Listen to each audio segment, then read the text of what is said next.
Brazil has many UFO stories, but one night in 1986 stands apart, not because of a single witness, but because the event spilled across air traffic control, military radar, and fighter intercepts. On one of the first pressure points in the chain was São José dos Campos. A normal evening shift turned into a situation no one on duty could easily file under routine. It begins around 8:15 p.m.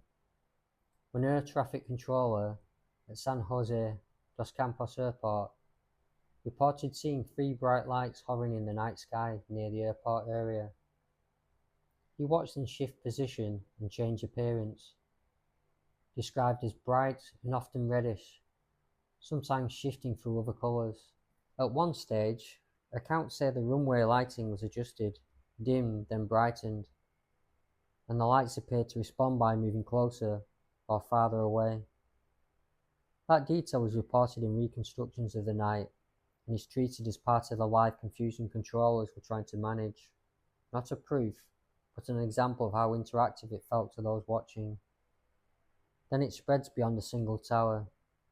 Radar facilities in the region begin detecting unidentified returns, contacts that appear, fade, accelerate, or shift altitude in ways that don't neatly match ordinary traffic patterns.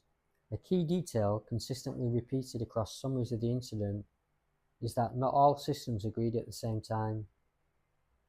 Some pilots described visual lights without matching radar. Other times radar operators tracked returns with no clear visual confirmation. To the people working the problem, that mismatch didn't solve anything. It made the situation more unsettling. One of the most striking human moments that night involves an aircraft approaching São José dos Campos. An Embraer Xingu with the pilot, later identified in reporting as Osiris Silva, a high-profile Brazilian aviation figure. He described seeing bright red lights in the distance that looked almost like oversized stars, unusual enough that he tried, on his own initiative, to approach, but couldn't close the distance. That detail matters because it shows how the event wasn't confined to one location or one type of observer. As reports multiplied, the military response escalated. Air Force units were put on alert, and fighter aircraft were launched to investigate.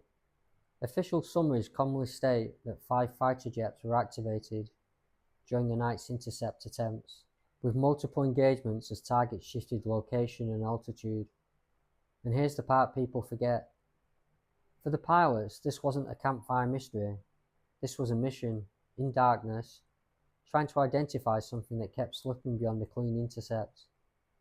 Accounts from pilots and controllers describe repeated attempts to get a lock, targets maintaining separation, contacts accelerating or changing altitude, light shifting colour, white, red, green, sometimes appearing to switch off as the radar contact faded. In some reconstructions, pilots described objects executing turns that felt sharper than expected, or movements that made them hard to predict.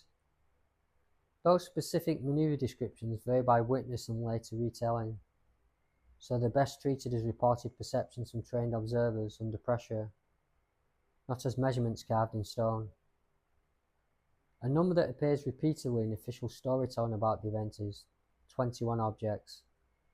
That figure is widely quoted, including in government and media summaries, but it's best understood as the number of radar plots, contacts logged over the course of the night, not necessarily 21 separate craft seen clearly at the same time. Some descriptions also attach very large size estimates, even up to 100 meters. Those size figures are reported claims rather than something independently verifiable from public data, so they should be framed that way.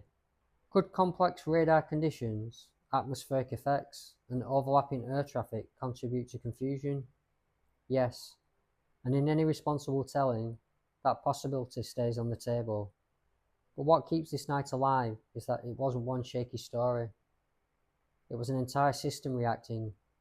Controllers, radar operators, and fighter pilots responding as professionals to something they could not quickly categorize. And days later, Brazil's Air Force leadership publicly acknowledged the incident, stating, in essence, that they could offer technical information but no definitive explanation. So what happened over São José dos Campos and across Brazil that night? A large-scale aerial mystery? A chain of misunderstood contacts amplified by tension and limitations of detection? Or a genuine incursion into controlled airspace that still resists a neat label? What's certain is this: people trained to identify aircraft and track targets were left with an experience they couldn't comfortably file away. And that's why this story endures, because it sits in the place where official attention exists, but certainty does not. If you were the controller watching those returns, or the pilot told to intercept, would you remember it as confusion or contact?